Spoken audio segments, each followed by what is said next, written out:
Bonjour chères sœurs, bienvenue à tous à ce lieu où nous nous réunissons ensemble pour rendre à notre Dieu un culte que nous espérons, que nous souhaitons qu'il lui soit agréable. Amen. J'aimerais que nous puissions commencer ce culte d'aujourd'hui par la lecture d'un psaume, le psaume 91, le verset 1 et 2. Nous avons souvent lu ce verset il y a 3 ans, en 2020. C'était un verset que nous chérissions, que nous avions l'habitude de lire pendant nos cultes. Un verset sur lequel on s'accrochait avec foi parce que c'est tout ce qui nous restait. Celui qui demeure sous l'ombre du Très-Haut repose à l'ombre du Tout-Puissant. Alléluia. Je dis à l'Éternel, mon refuge et ma forteresse, mon Dieu en qui je me confie. Amen. Mon Dieu en qui je me confie. Celui qui demeure sous l'abri du Très-Haut repose à l'ombre du Tout-Puissant. Nous le disons, nous le répétons, mais combien de fois nous sommes loin de réaliser la portée de ces paroles. Nous sommes dans un temps de crise où les États cherchent des refuges et des appuis. Beaucoup cherchent. Donc, on vous regarde même, on demande quel camp vont-ils choisir, parce que c'est comme si c'est devenu un temps où il faut choisir son camp.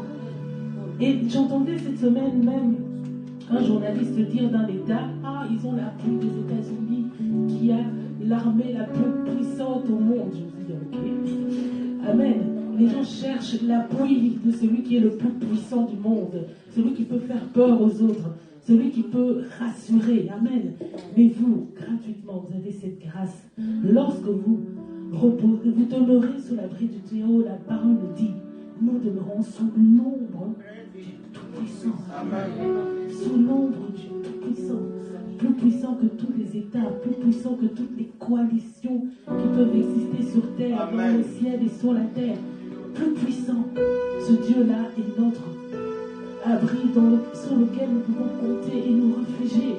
Cette semaine, pour ceux qui ont suivi le culte de jeudi, notre ancien aimé nous a parlé du sacrificateur Élie, de la bataille où l'arche a été ravie.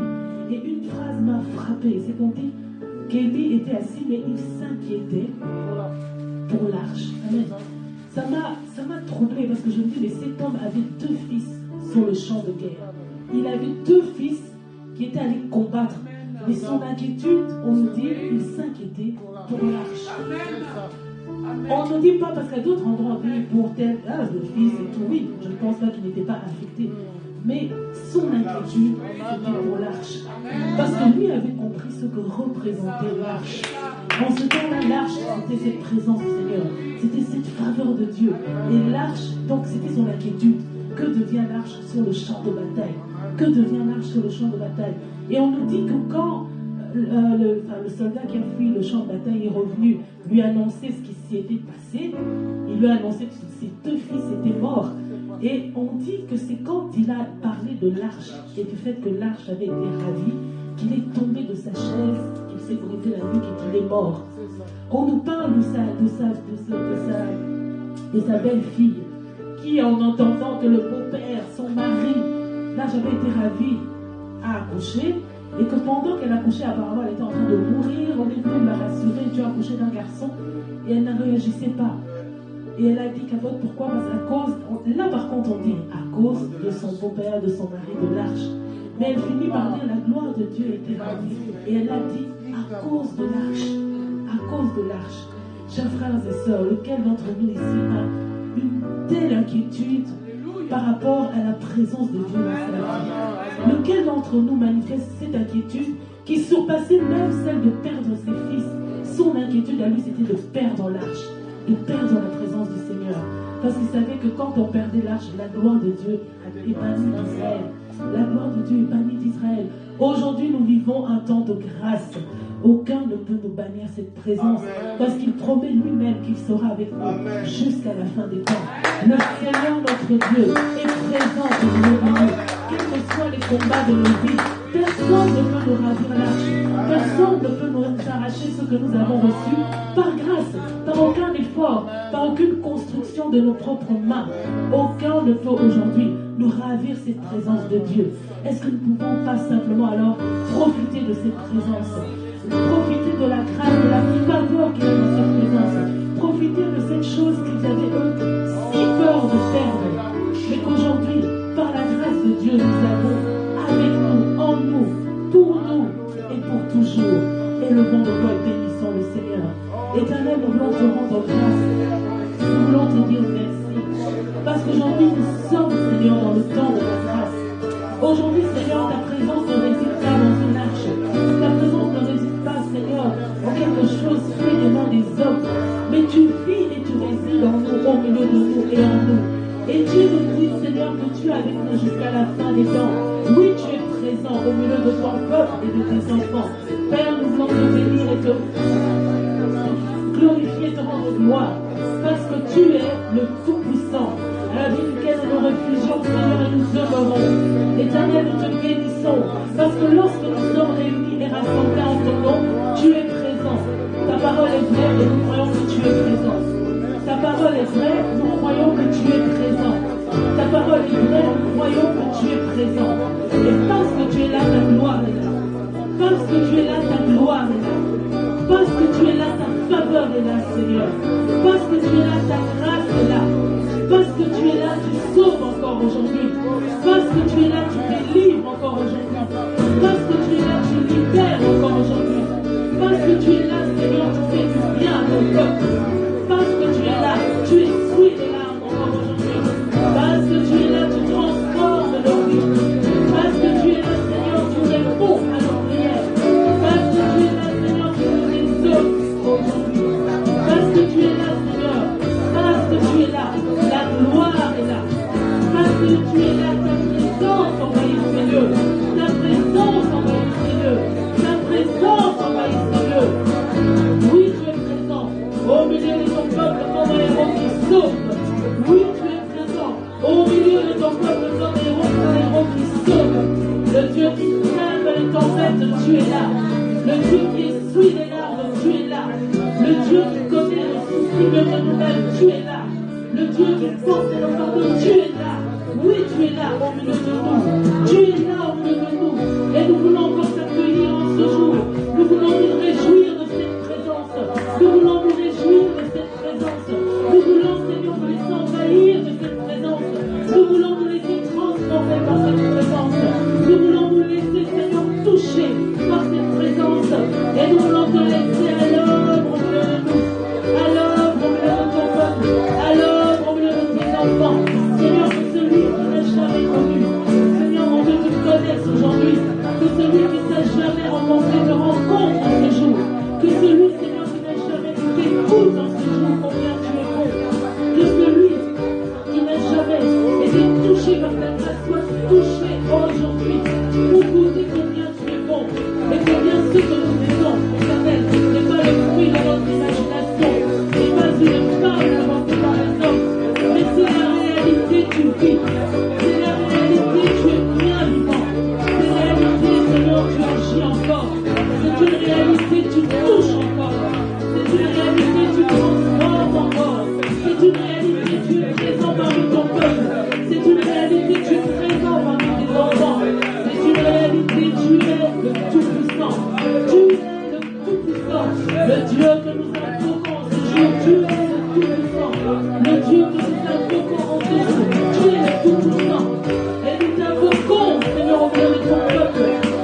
Lumière dans l'éternité.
Qu'une voix s'élève pour rassembler toutes nos prières auprès du Seigneur.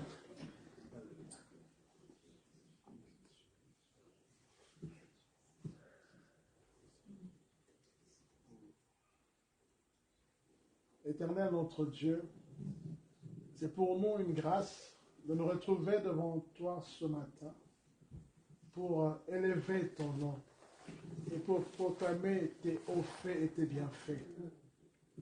Seigneur, nous n'avons rien de plus que ceux qui ne sont plus de ce monde. Nous n'avons rien de plus que ceux qui sont alités dans les hôpitaux. Seigneur, tout ce que nous avons, c'est ta grâce. Amen. Merci parce que ce jour, Seigneur, tu nous fais comprendre que l'essentiel, c'est d'être dans ta présence. Ô Dieu de gloire, ta présence nous fait du bien, Seigneur. Ta présence nous soutient. Ta présence nous fortifie et ta présence nous rassure. Seigneur, merci parce que tu as permis que nous puissions comprendre ces choses. Combien sont ceux qui sont loin de ces vérités? Mais à nous, Seigneur, tu as permis que nous puissions comprendre. Nous te sommes infiniment reconnaissants. Seigneur, nous voulons te demander une chose. Garde-nous fidèles à toi, Seigneur. Préserve-nous du mal et garde nos cœurs attachés à toi. Merci parce que, Seigneur, ce culte c'est un culte spécial dans lequel toi tu règnes. Oui, Seigneur, nous nous soumettons, Seigneur, à ton autorité et que la gloire te revienne. En ton nom, Seigneur Jésus, nous disons Amen. Amen. Est-ce que nous ne pouvons pas nous lever et nous dire, célébrer notre Dieu, qu'il est bon de louer Dieu. Amen. Qu'il est bon de célébrer sa grandeur, qu'il est bon de chanter ses louanges, qu'il est bon de rappeler ses bienfaits. Nous voulons le faire encore dans la joie aujourd'hui.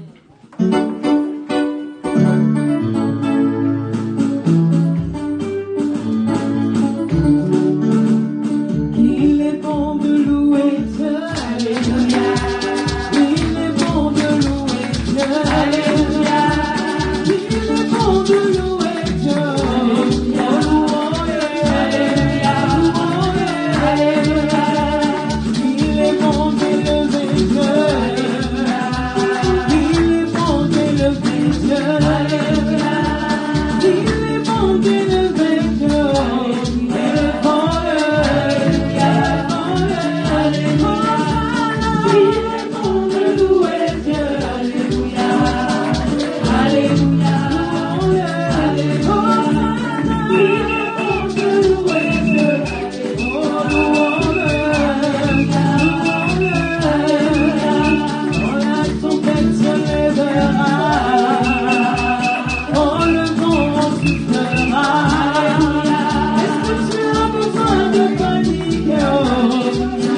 Il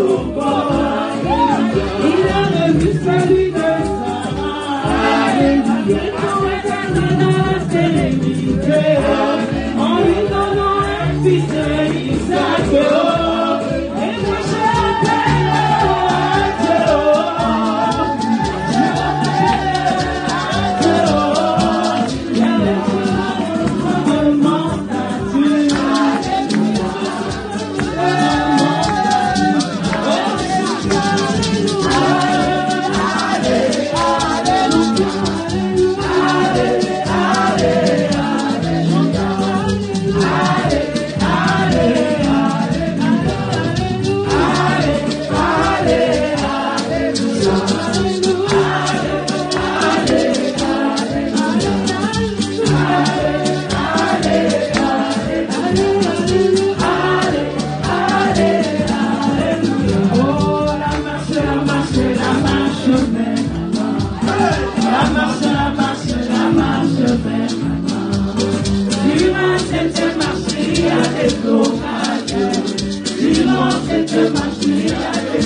Dieu.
Éternel, nos cœurs sont disposés. Oui, nous sommes disposés. Disposés, mais aussi assoiffés, Seigneur. Car nous savons qu'aujourd'hui encore, tu veux bénir nos âmes. Aujourd'hui encore, tu veux bénir ton Église et nos rêves. Nous te laissons donc toute la place. Nous te laissons encore toute la place, Seigneur. Dans le nom de Jésus, Amen.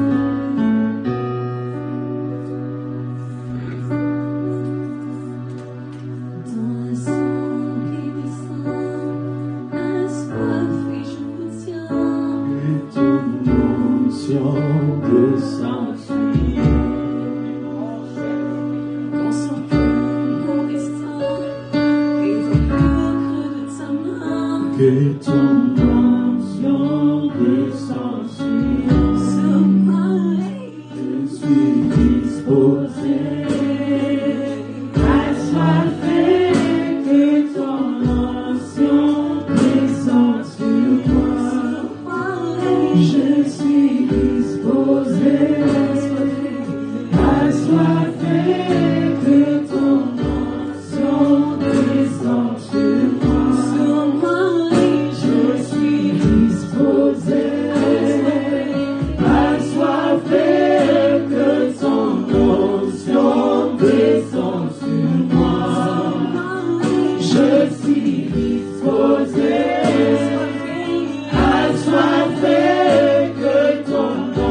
toi, Seigneur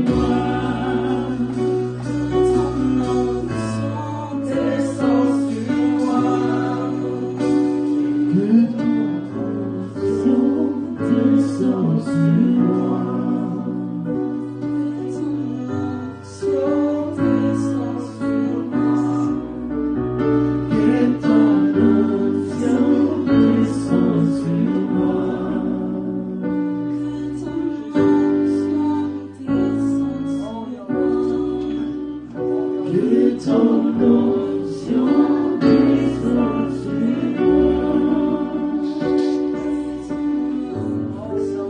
Alléluia. Nous bénissons le Seigneur. Nous bénissons le Seigneur pour ces moments magnifiques que nous avons passés. Dame Marie, Tata Noël, je vous demande encore un grand service.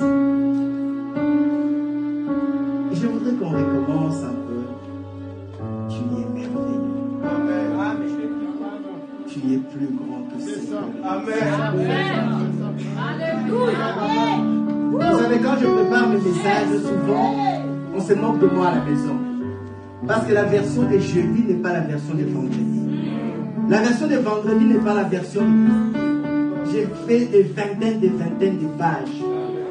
Parfois, j'ai demandé hier, par exemple, j'ai demandé à Donald, j'ai dit, bon, fais-moi sortir mon message. Mais il m'a sorti une de version. Parce que c'est le même texte. Mais je ne sais pas ce qui me prend. Quand je commence à écrire, même le poète ne peut pas résister. Je voudrais qu'on reprenne ces chants avant de commencer la parole.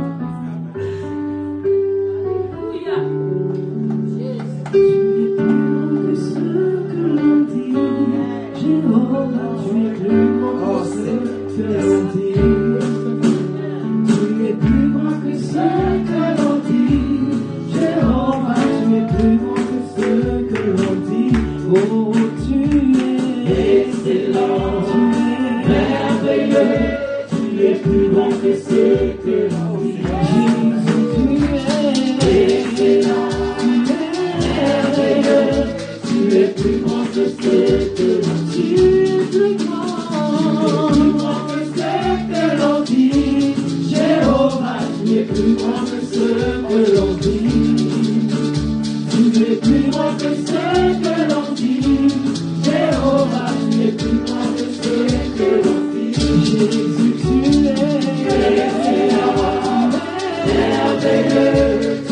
plus grand que ce que l'on dit. Jésus, tu es merveilleux, tu es plus grand que ce que l'on dit. On m'a dit qu'il n'y avait plus d'espoir pour moi, que mon avenir était bafoué, que j'étais né pour échouer. Mais quand tu t'es révélé à moi, tu m'as montré que tu pouvais faire au-delà et au-dessus de ce que je pouvais penser ou imaginer. Tu es plus grand que ce que l'on dit. Jésus, tu es plus grand que ce que l'on dit. Tu es plus grand que l'on dit. Jéhovah, tu es plus grand que ce que l'on dit. Oui, tu es plus grand que ce que l'on dit. Jéhovah, tu es plus grand que ce que l'on dit. Nous disons tu es excellent, tu es merveilleux, tu es plus grand que ce que l'on dit. Jésus, tu es excellent, tu es merveilleux, tu es plus grand que ce que l'on dit. Nous chantons, tu es excellent, l'on dit. Jéhovah, tu es plus grand que ce que l'on dit. Tu es plus grand que ce que l'on dit. Jéhovah, tu es plus grand que ce que l'on dit. Jésus, tu es excellent, tu es merveilleux, tu es plus grand que ce que l'on dit. Jésus, tu es excellent, tu es merveilleux, tu es plus grand que ce que l'on dit.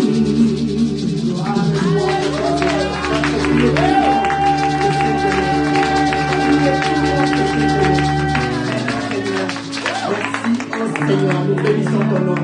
Éternel grand Dieu, nous voulons passer ce moment pour écouter ta parole. Père, tu es présent. Père, tu es merveilleux. Père, tu es grand. Père, tu es amour. Père, tu es bonté. Père, tu es miséricorde. Merci pour ces beaux dimanches. Merci pour ces beaux cultes. Parce que nous savons que tu nous as amenés en ces lieux par ta grâce, pour élever ton saint grand nom et pour écouter ta parole. Que ton nom soit élevé dans le nom de Jésus-Christ que nous avons ainsi prié. Amen. Amen. Nous pouvons nous asseoir. Merci Seigneur.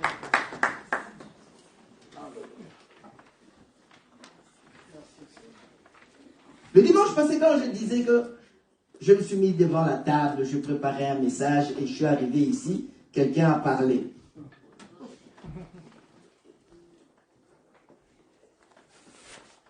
En tant que chrétiens, nous savons que nous devons mener une vie de sanctification. Nous devons mener une vie consacrée à Dieu. Être saint, c'est dire être mis à part pour le Seigneur. Marcher comme le Seigneur veut que nous marchions. Et pour nous, je sais que parmi nous, il y a des gens qui ont déjà entendu parler de Dieu, à qui nous avons parlé, mais nous n'avons pas réussi à leur convaincre, à leur faire accepter Christ. Mais c'est que nous oublions que notre vie, notre manière de vivre, notre manière de marcher, notre manière de répondre quand nous sommes au travail, notre manière de nous comporter, ça pourrait être aussi la seule Bible que les gens peuvent lire. Amen. Amen. Amen. Donc notre vie, c'est une manière, je dirais, simple de convaincre. Mais il y a parfois des choses qui nous bloquent. Souvent, on se tourne vers nous-mêmes. Que pense Dieu dans cette situation? Souvent, nous pensons que quand nous sommes en bonne santé, je vais au travail, je suis payé, j'achète une voiture, j'achète une maison, je suis béni. L'autre qui est dans le problème n'est pas béni. Parfois, nous pensons que la sainteté, c'est sans effort. Je ne fais rien. Je vais être saint parce que Dieu est amour.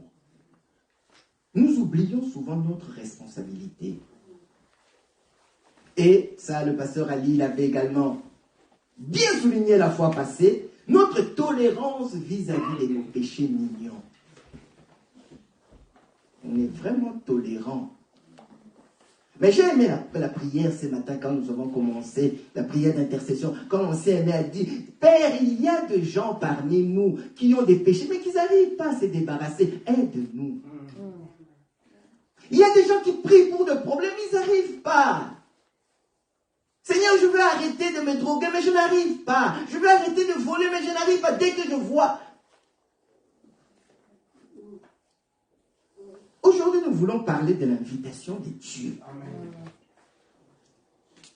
Notre texte principal, c'est dans Luc, chapitre 14, 15 à 24.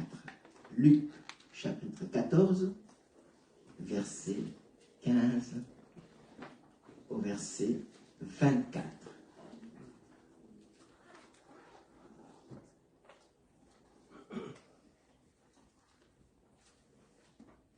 Jésus était l'hôte d'un pharisien. Quand ces paraboles que le Seigneur Jésus avait données, au verset 15, on nous dit, un de ceux qui étaient à table, après avoir entendu ces paroles, dit à Jésus, heureux celui qui prendra son repas dans le royaume de Dieu.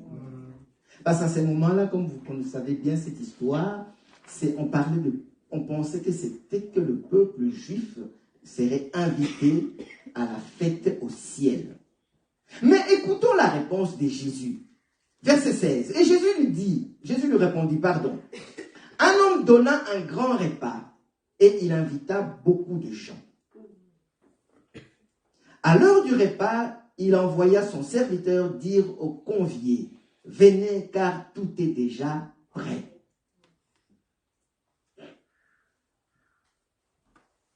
Au verset 16, un homme donna un grand repas et il invita beaucoup de gens. On ne dit pas que quelqu'un a décliné l'invitation.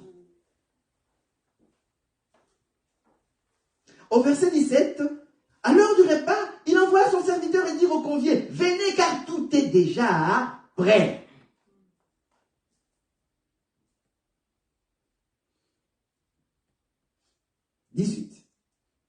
Mais tous, unanimement, se mirent à s'excuser. Le premier lui dit, j'ai acheté un champ et je suis obligé d'aller le voir. Excuse-moi, je te prie.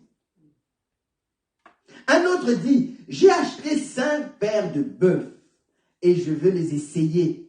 Excuse-moi, je te prie. Un autre dit, je viens de me marier et c'est pourquoi je ne puis aller.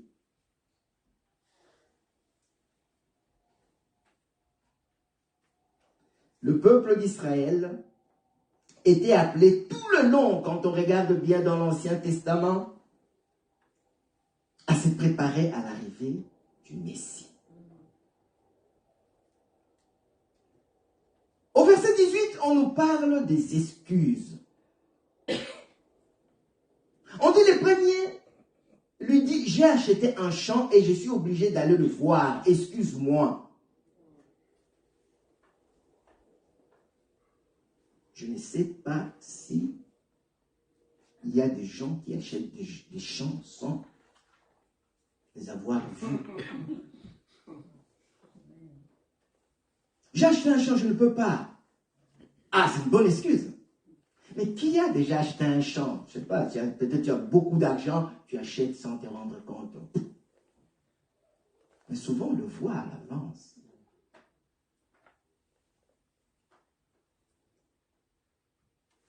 J'ai acheté des bœufs, je dois aller les essayer.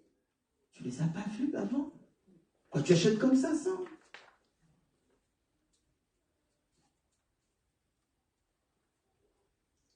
Le troisième, on peut encore comprendre. je viens de me marier. Mais souvent, à l'époque, les gens qui se marient étaient déchargés souvent de leurs tâches pour, par exemple, de voyages d'affaires, pour des services militaires. Mais pour aller juste répondre à l'invitation, où tout est déjà prêt. C'est une bonne excuse. À ce moment-là, ce n'est pas valable.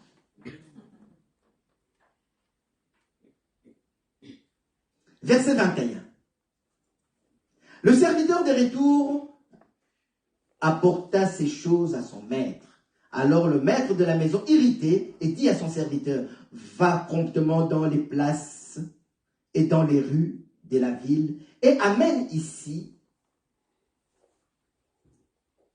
les pauvres, les estropiés, les aveugles et les boiteux. Ce sont des personnes que le pharisien considérait comme des impurs, comme des méprisables. Oui.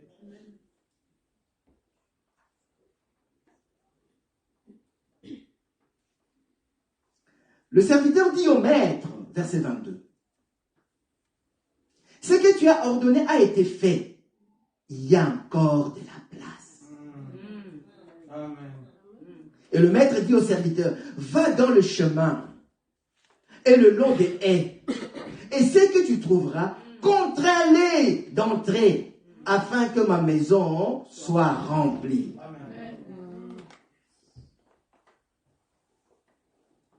Il y a encore de la place. Va dans le chemin et le long des haies. Ce que tu trouveras, contrains-les de marcher. J'étais un peu... c'est quand vous lisez la parole et que vous mettez dans le contexte de contrains-les de marcher, quoi, on devait les prendre de force et les amener. Non, ce n'est pas la force de la violence. C'est la force de la persuasion. Contrains-les de rentrer.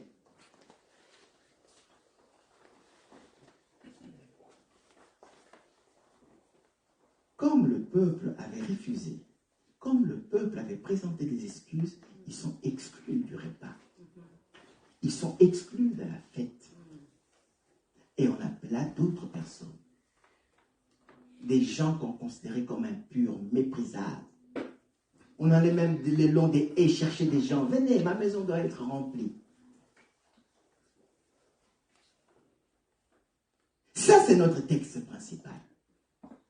Et je pense que certains d'entre nous, pour ne pas dire la plupart, pour ne pas dire encore que tout le monde a déjà compris ce que je veux dire dans ce texte nous concernant. Mais je vais parler un peu de quelques vérités. Nous allons tourner un peu nos Bibles, nous allons lire 2-3 passages avant de revenir sur notre texte principal. Dans Romains 6, 7 à 14. Romains chapitre 6, verset 7 au verset 14. Romains chapitre 6, verset 7 au verset 14. Nous lisons. Car celui qui est mort est libre du péché. Verset 8. Or, si nous sommes morts avec Christ, nous croyons que nous vivrons aussi avec lui. Sachant que Christ, ressuscité des morts, ne meurt plus. La mort n'a plus de pouvoir sur lui. Verset 10. Car il est mort. Et c'est pour le péché qu'il est mort une fois pour toutes. Il est revenu à la vie et c'est pour Dieu qu'il vit. On parle de notre affiliation. Verset 11. Ainsi, vous-même, regardez-vous comme morts au péché et comme vivants pour Dieu en Jésus-Christ. Vivons pour Dieu en Jésus-Christ. C'est terminé. Nous ne cherchons plus la guérison. Nous cherchons le guérisseur.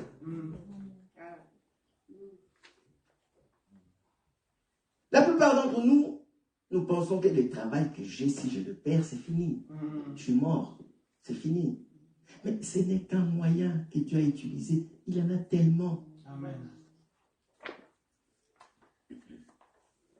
Cherchons la source de toutes ressources. Amen. Verset 12. Que le péché ne règne donc point dans votre corps mortel, et n'obéissez pas à ses convoitises. Ne livrez pas vos membres au péché comme des instruments d'iniquité, mais donnez-vous vous-même à Dieu, comme étant vivants des morts que vous étiez, et offrez à Dieu vos membres comme des instruments de justice. La parole nous dit qu'il n'y a plus de condamnation pour ceux qui sont en Christ, c'est-à-dire nous. Parce qu'il est mort pour la culpabilité, le châtiment, l'accusation. C'est déjà terminé tout ça.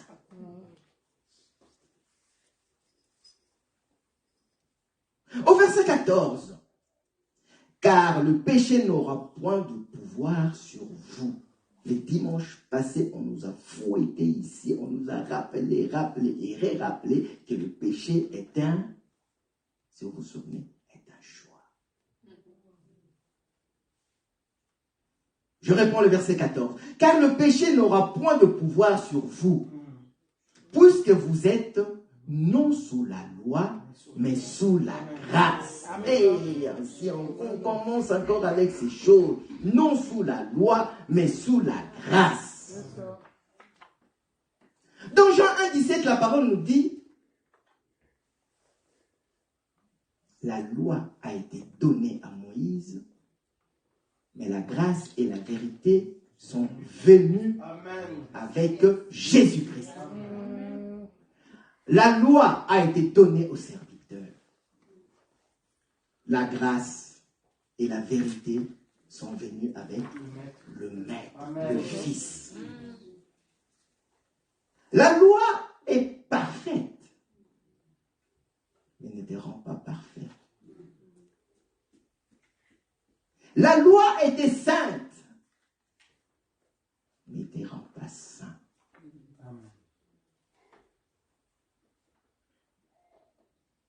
La loi, quand était donnée, nous montrait ce que nous devons être.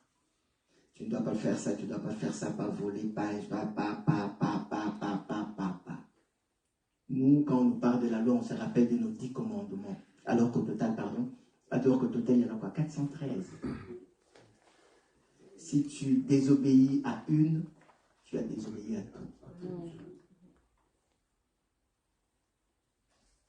Par contre, la grâce nous montre ce que Dieu est. Merveilleux, grand, amour, excellent. Amen. C'est ça la grâce. Au début, la sœur Marie nous a dit, nous sommes en période de la grâce. Parfois, nous oublions ça. Il nous montre ce que Dieu est. La loi nous exige la justice. C'est comme ça. Mais durant cette période de grâce, nous avons le don gratuit de justice.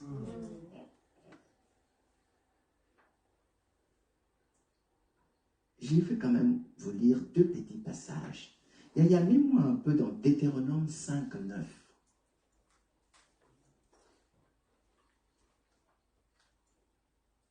Tu ne te prosterneras, je prends un seul, tu ne te prosterneras point devant elles. Tu ne les serviras point, car moi, l'Éternel, ton Dieu, je suis un Dieu jaloux qui punit l'iniquité de père sur les enfants jusqu'à la 3e et à la 4e génération de ceux qui m'aiment. Ça, c'est durant la loi. 3e, 4e génération.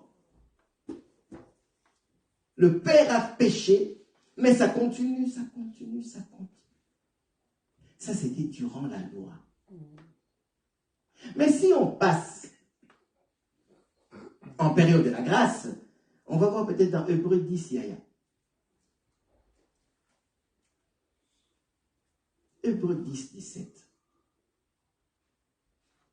Je ne me souviendrai plus de leurs péchés ni de leurs iniquités. C'est le seul Dieu qui pardonne, qui oublie Amen. et qui efface. Nous sommes en période de la grâce.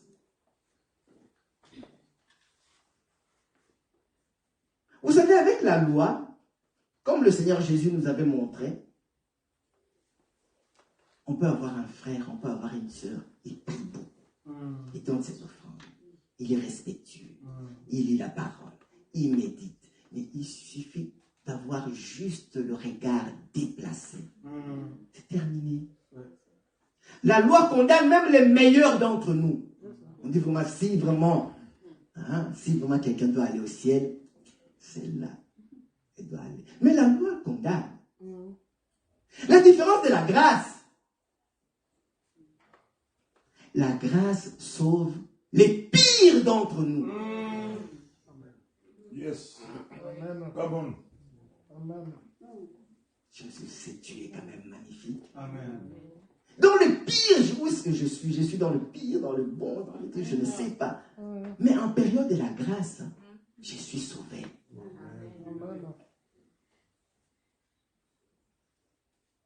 On est en période de la grâce. Je parlais de l'invitation divine. Je vais juste revenir au texte et répartir encore. C'est une invitation. Dieu a fait un grand repas.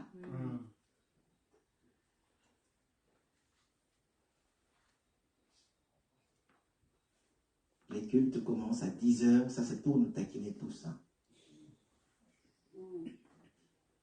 C'est à 10h que je dois commencer à ranger ma maison. Ton excuse valable.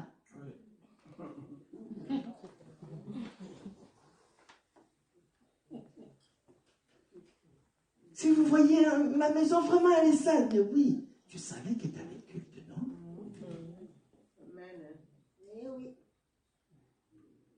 Parfois, quand on revient, on s'assoit, on se dit, mais oui, mais il y avait culte. Toi, tu sais que tu dois t'habiller de manière un peu spéciale. Mais prépare ça le soir, tu as culte. L'invitation est là, le repas est là. Et tu présentes des excuses. Tu te dis, bon, ma maison ancienne, ma maison était sale. D'accord.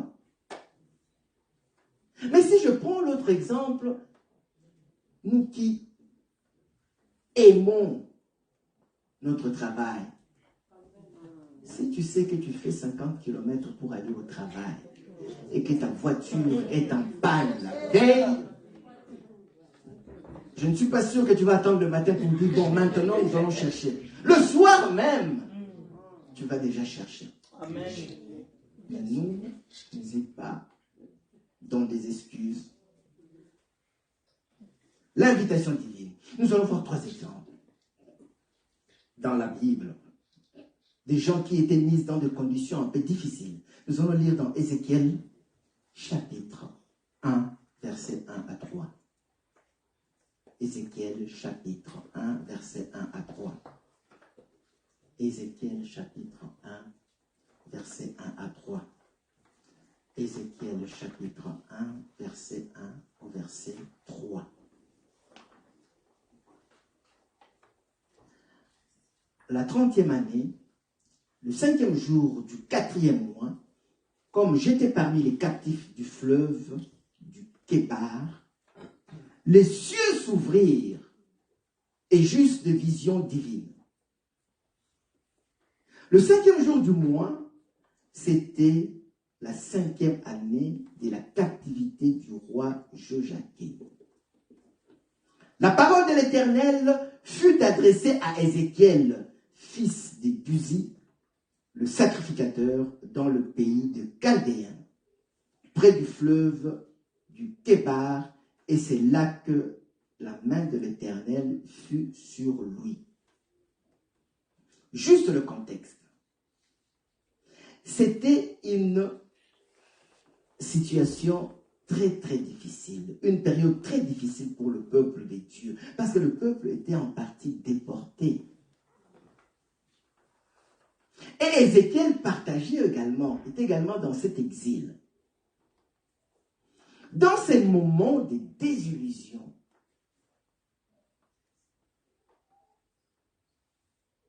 la Bible nous dit que les cieux s'ouvrirent et j'ai eu des visions divines. Je ne sais pas dans quelle période vous êtes.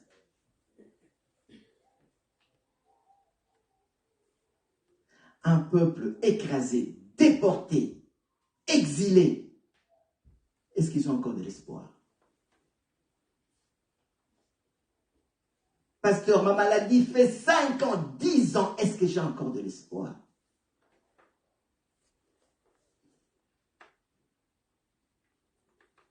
C'est des périodes, c'est des états qui nous poussent à un découragement excessif. On pense encore, on va s'accrocher à quoi? Depuis que j'ai pris, je ne vois rien. Je cherche le travail, je ne trouve pas. Je cherche à faire les études, ça ne marche pas. Je cherche les enfants et ça ne vient pas. J'ai fait des hôpitaux, on m'a parlé des races, des Saint-Luc, des tel. Il n'y a rien. Or, Ézéchiel, à ce moment-là, était arrivé à un âge, je crois qu'il tournait autour d'une 30aine d'années. C'était l'âge où il devait commencer à servir comme sacrificateur dans le temple. Or, lui était exilé loin du lieu saint. À ce moment-ci, je dois servir. On est déporté. Quel espoir? Je dois m'accrocher à quoi? Mais on dit que le ciel s'est ouvert et il a eu des visions.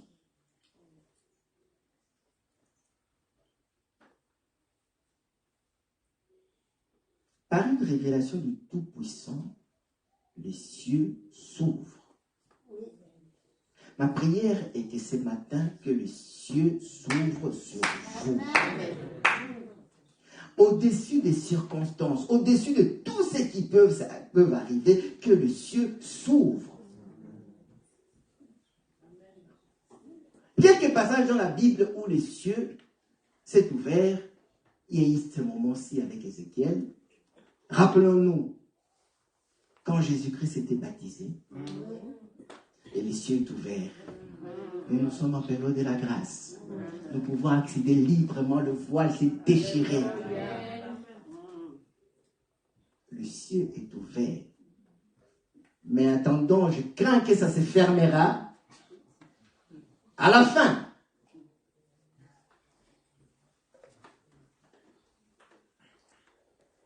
Et puis par après, je ne vais pas continuer à lire tous les textes, parce que ça va jusqu'au verset 28. On montre les visions que Ézéchiel a eues. Mais moi, ma question, tu devais, à cet âge-là, ancien, c'est l'âge où moi je veux me marier. Mais où suis-je? C'est l'âge où je vais faire ça. Je suis où? Je suis encore dans un lit d'hôpital. Je suis encore sans travail. Regarde mes enfants, regarde mes parents, regarde ma famille. Qu'est-ce que vous voulez que je fasse? Je suis déporté. À ce moment-ci, je devais être sacrificateur, moi, au temple. Mais regarde, on nous a déportés, on est en Babylone.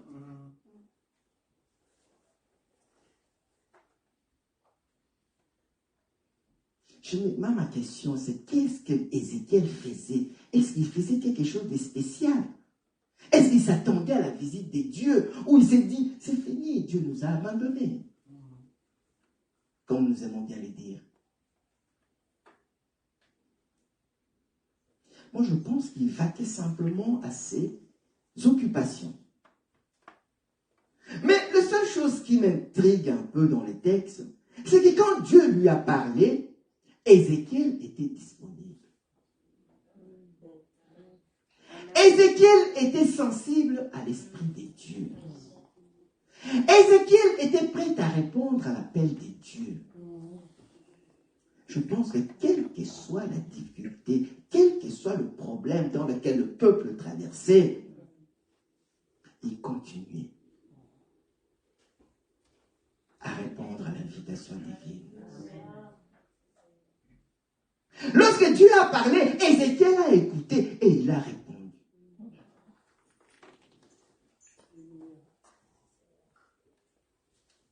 Dieu a un plan merveilleux pour chacun d'entre nous, différemment. Il nous appellera de sa manière. Je ne sais pas où tu passes. Je ne sais pas où tu vas passer. Mais je sais que quand lui viendra, quand l'invitation est lancée, nous avons intérêt à répondre. Amen. Nos excuses seront toujours valables. Toujours valables. Mais à ce moment-là, ça ne marche pas. Aujourd'hui, je voudrais que nous soyons sensibles au Saint-Esprit. Aujourd'hui, nous voulons que nous nous concentrions sur les tâches que Dieu nous a données, sur les talents que Dieu nous a donnés. Ma soeur, mon frère, tu sais chanter. Moi, je ne sais pas chanter. Qu'est-ce que tu attends? L'invitation est lancée. Le repas est prêt. Je ne sais pas. Là, moi, si je commence à chanter ici, tout le monde va partir.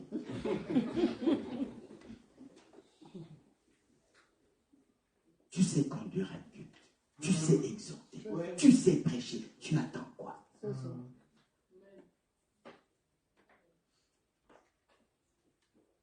Nous sommes le matin tous là, rapidos, nous devons sortir de notre maison. Nous ne pouvons pas sortir de notre maison si nous ne sommes pas avec Jésus-Christ, si nous ne préparons pas notre journée. Nous sommes des enfants de Dieu. Parfois nous oublions ça. Ézéchiel ici, je ne sais pas ce qu'il attendait.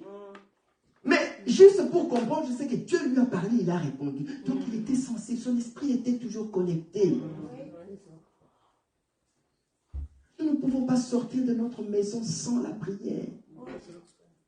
Sans préparer cette journée. Nous sommes des enfants de Dieu. À l'appel à la prière, on va y revenir.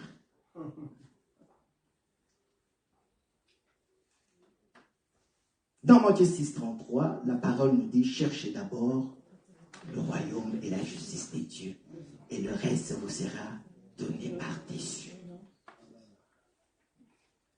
Sensible à la parole de Dieu. Donc tu dois mener une vie spéciale pour être sensible. Je ne pense pas que toi tu mènes une vie comme ça, tu ne pries pas, tu ne lis pas la parole, et le Seigneur, comme le ciel est ouvert, l'ancien dit qu'on est en période de la grâce. Dieu va parler, je vais écouter. Tu ne vas pas écouter.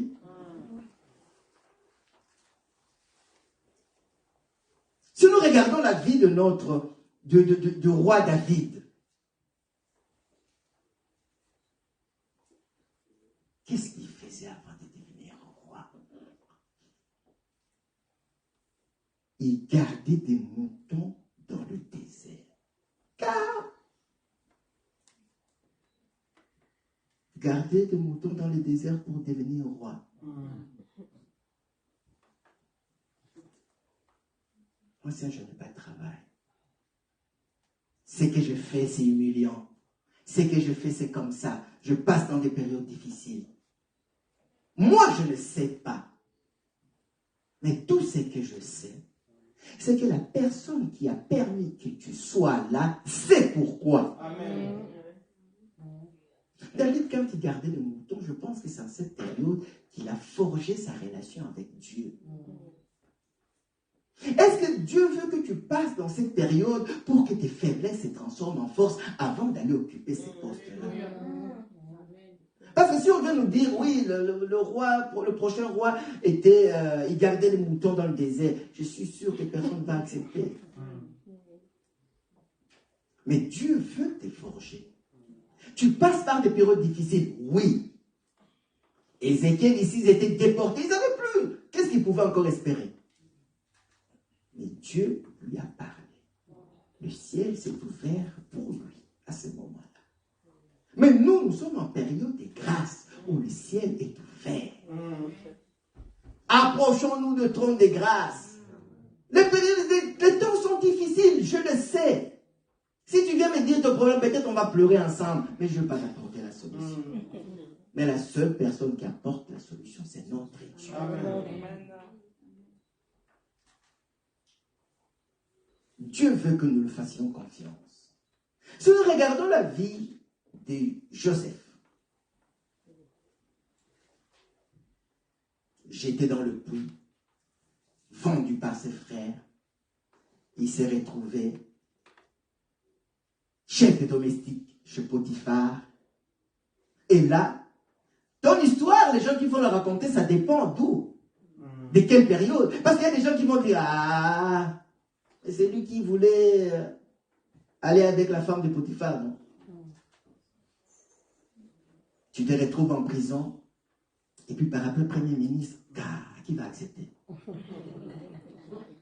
Non, parfois réalisons quand nous lisons cette parole. Mais regarde le curriculum. On vient de présenter, oui, il a été jeté par ses frères, ouais, il a voulu même coucher avec la femme de Potiphar. Non, c'est lui, oui, il était en prison. Et puis Premier ministre, je suis sûr que pour les chrétiens, on dirait, laissons-nous le temps de prier. Mais humainement, tu sais que non, hein, pas jusqu'à ce point. Mais le Seigneur sait par où il fait passer. Lui seul sait. Il sait que tu dois passer par là. Si nous revenons à notre texte principal,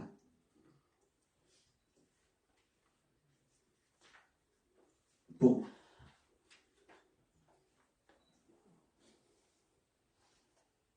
Jésus lui répondit, verset 16, un homme donna un grand repas et il invita beaucoup de gens.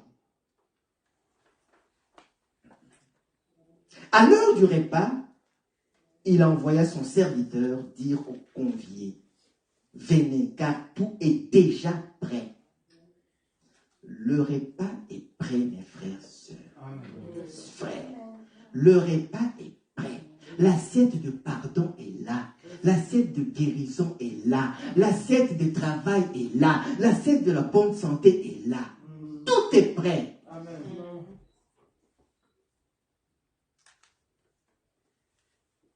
Mais tous unanimement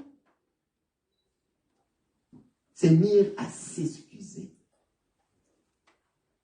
Des excuses logiques. C'est un problème de travail. Ah, ça c'est souvent ce que nous aimons bien dire. J'ai pas le temps de prier, j'ai pas le temps, je travaille beaucoup. Merci beaucoup. Dans une journée, les jeunes, c'est combien d'heures encore? 24 heures. Nous dormons combien d'heures? Pour le gros dormeur, peut-être on va dire 10 heures. 10, il reste 14 heures. On travaille pendant combien d'heures? 8 heures? 14 moins 8, ça fait 16, et 6. Il reste 6 heures. On mange quoi? Pendant 2 heures, 3 heures. Et vous voulez me dire qu'on n'a pas le temps de prier? Vous voulez me dire qu'on n'a pas le temps de lire la parole? Quand ces moments-là de prier viennent, c'est une invitation divine. Amen. Ici, la parole nous dit, au verset 17, à l'heure du repas, il envoya un serviteur dire aux conviés. Il envoya son serviteur. Le Saint-Esprit vient dire. Amen. C'est le moment de prier. Ah, j'ai beaucoup de travail. Après. C'est le moment de l'église. Ah, mais. Attends, je vais d'abord faire ces trucs-là et puis j'irai. Mais tu savais qu'il y avait l'excuse que tu amèneras sera logique. Tout le monde va accepter. Qui va dire non? Que ta maison était sale. Que ta voiture était en panne. Que tu as acheté des terrains que tu n'as pas vus. Mais tu vas aller le voir juste au moment du culte.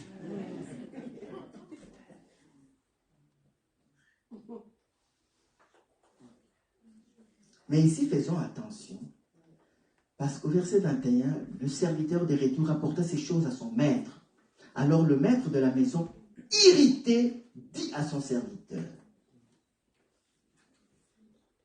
aujourd'hui, nous avons des excuses qui sont fondées, des excuses qui sont compréhensibles. Mais de l'autre côté, l'invitation divine est là. Dieu a préparé des choses pour nous. Mais comme nous manquons de temps, comme nous aimons bien présenter des excuses, comme nous lui montrons qu'il n'est pas la priorité. Tu es mon Seigneur, tu es mon Sauveur, oh Seigneur. Mais quand on voit comment nous vivons, ça ne ressemble pas du tout.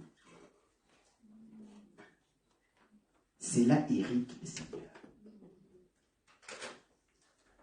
Par conséquent, nous manquons beaucoup de choses. D'autres personnes seront invitées. Dieu est attristé par cette attitude. C'est pourquoi, comme au début je commençais par dire, nous sommes des gens qui sont mis à part. Nous ne pouvons pas sortir de nos maisons sans préparer notre journée. Nous devons lui donner la priorité en toutes choses. Je ne sais pas, ton problème, je ne veux pas en parler parce que c'est grave. Je n'ai pas de solution. Moi, je n'ai pas.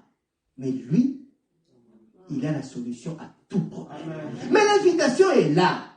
On te dit, viens, le repas est servi. Tout est prêt.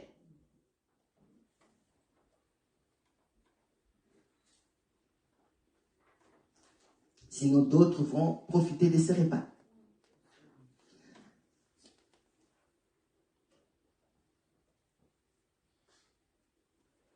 Au verset 24, car je vous dis, aucun de ces hommes qui avaient été invités ne goûtera de mon souper. Ici, nous parlons de l'invitation de Dieu. Dieu veut une bonne relation avec toi. Je sais que les périodes sont difficiles, mais nous ne devons pas arrêter de prier. Les temps sont difficiles. Nous ne devons pas arrêter de lire la parole. Les maladies, les difficultés sont là. Nous ne devons pas arrêter de le glorifier. Parce que quand nous le glorifions, il est le Dieu qui donne la vision avant la provision. C'est à ce moment-là que les provisions s'ouvrent. Le repas est là. Tout est déjà prêt. Ça dépend que de nous. Si nous présentons des excuses, d'autres personnes le prendront.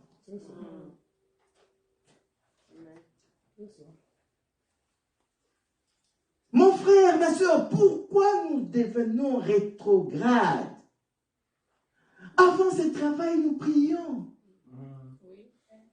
Avant d'avoir les enfants, nous prions.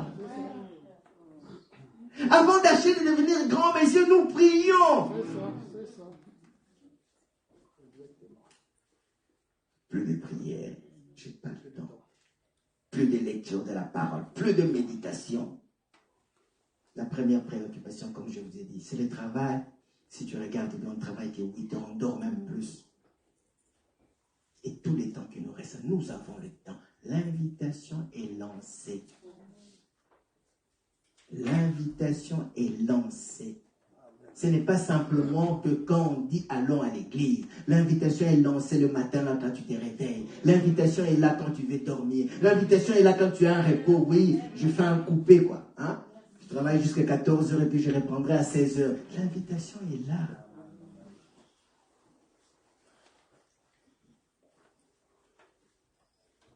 Il y a d'autres, c'est les sports. Il y a d'autres, c'est la famille. Dieu veut qu'on s'attende à lui.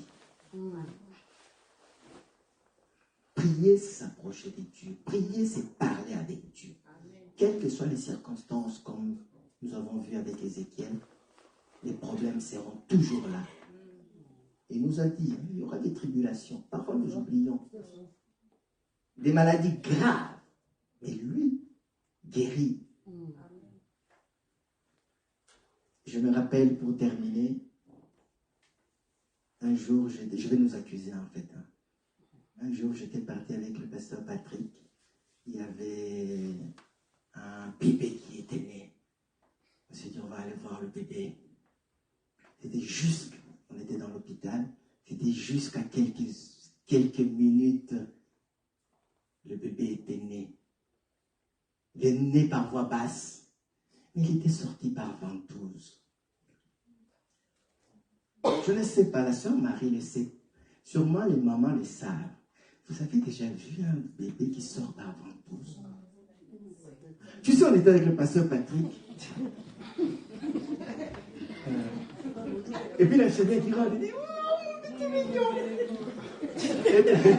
Le pasteur Patrick m'a dit, il y a du pour moi.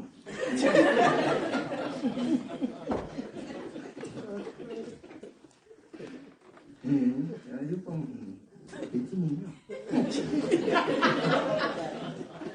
La plupart des bébés, quand ils sortent par ventoux, je suis désolé. Ils sont vilains. Ils sont vilains. Ah oui, en fait, avec le DEM, ils sont gonflés, tout est gonflé. En plus, nous les Africains, nous avons donné des lèvres là, charnues. J'étais qui passait pas. Et puis, vous allez voir quelques heures après, ça change. C'est la même chose. Amen. Cet exemple-là, je le garde toujours. Oh, génial, un petit mignon.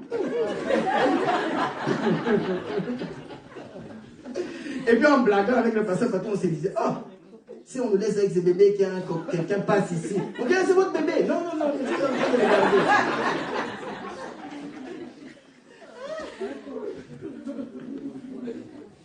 Nous devons vivre pleinement cette vie chrétienne. Donnons la première place à notre Dieu. Les premières choses peuvent être moches. Ça peut être difficile. Les conditions vont être terribles. Maladie tout le temps. La famille, ça ne va pas. Les enfants, ça ne va pas. Le travail, ça ne va pas. Vous pouvez même être déporté. Il est parti de famille d'accueil en famille d'accueil. Je vais aller jusque même très loin. Il est né par viol. Amen. Répondons à l'invitation. La parole nous dit, fais de l'Éternel tes délices. Que Dieu nous bénisse. Amen.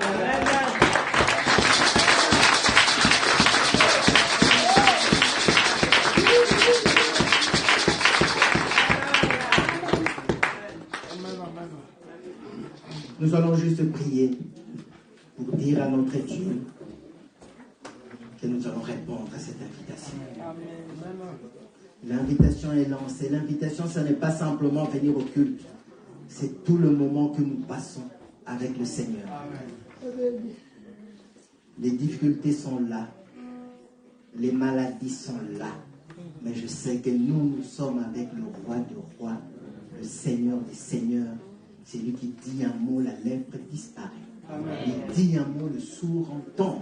Amen. Il dit un mot, le muet parle. Il dit un mot, le mort ressuscite. Il dit un mot, les malades sont guéris. Il dit un mot, même les vents et les tempêtes obéissent. Amen.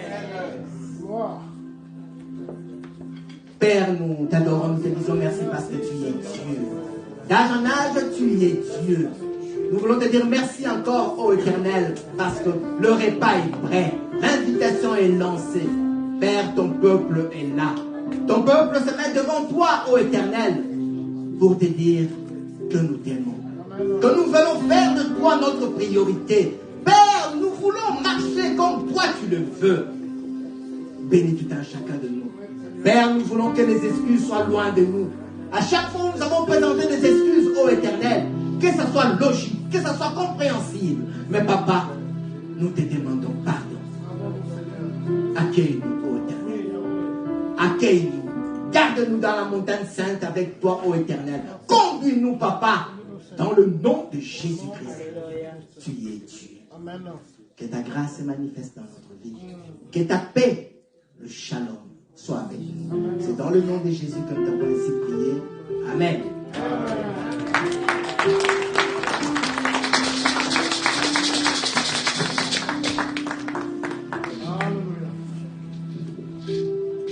Merci Seigneur pour cette parole vivante. Merci pour son serviteur que nous bénissons dans le nom de Jésus. Est-ce que je peux vous inviter à passer à l'étape où nous voulons offrir au Seigneur avec amour, avec joie?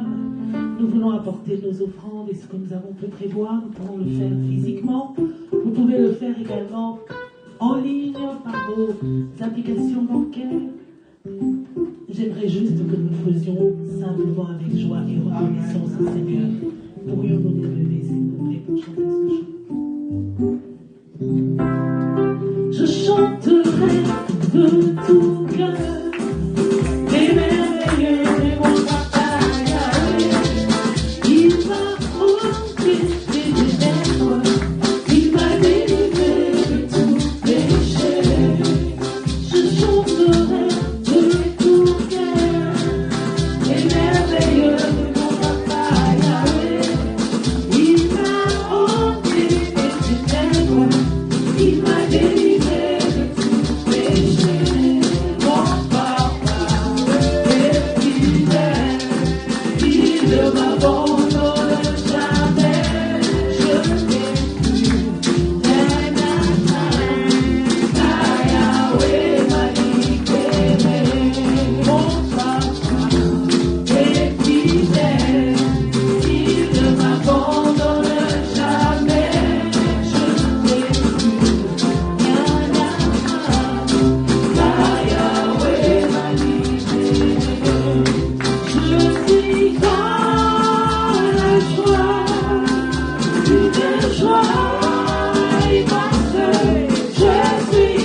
permettre également de prier pour les offrandes qui ont été apportées. Gloire au Seigneur. Nous allons prier. Seigneur Jésus, quel privilège de savoir que tu nous as lancé l'invitation et que nous y avons répondu favorablement. Merci pour ce message. Garde nos cœurs attachés à toi. Bénis ton serviteur qui nous a apporté ce message. Et bénis ton Église. Bénis également tous ceux qui ont apporté dans ta maison, ceux qui ont prévu.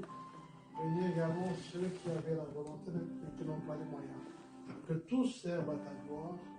C'est en ton nom précieux, Seigneur Jésus, que nous avons ainsi prié. Amen.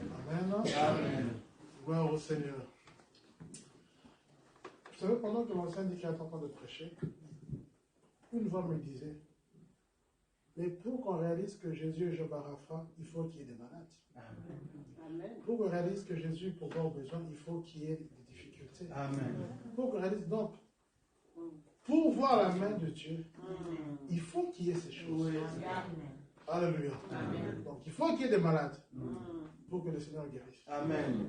Donc tu dois avoir des difficultés pour expérimenter la main. Amen. Donc des fois, n'aie pas peur quand ça arrive. Amen. Ce ne sont que des escaliers qui vont t'amener à un certain niveau. N'aie pas peur des choses qui t'arrivent. Alléluia. Amen. Parce que c'est là où tu manifestes la gloire de Dieu. Amen. Amen. Là, devant Lazare, il dit, cette maladie-là, cette chose-là, c'est simplement pour manifester ma gloire. Amen. On n'ait pas peur. Amen. Alors viens servir Dieu, je t'encourage. Et l'ancien dit qu'il a si bien parlé. Amen.